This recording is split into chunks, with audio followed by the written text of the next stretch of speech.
మన ఆస్తి ఏమిటి, అంతస్తు ఏమిటి? ఒక ఎలక్షన్ లో నిలబడ్డాడట, అమ్మాయి ముందు ఓడిపోయాడట, చీర కట్టుకుని గాడిదనెక్కి ఊరంతా ఊరేగాడట. ఎంత అవమానపడిన తర్వాత అక్కడే ఆత్మహత్య చేసుకుని చచ్చుండొచ్చు.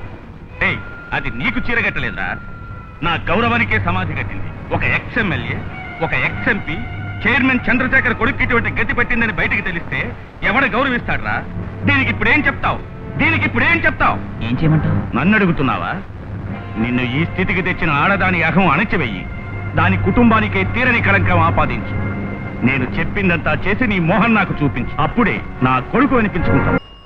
అదిగో సైకిల్ మీద పోతుంది, అదే రాణి. అవును, అదే అయ్యగారు చెప్పినట్టు దాని అంతు తేల్చేయాలి.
కోపడకన్నా, నేను వెంటనే అమ్మాయి ఊరెళ్ళి. నువ్వెక్కడికి వెళ్తావో ఏం చేస్తావో నాకు తెలియదు.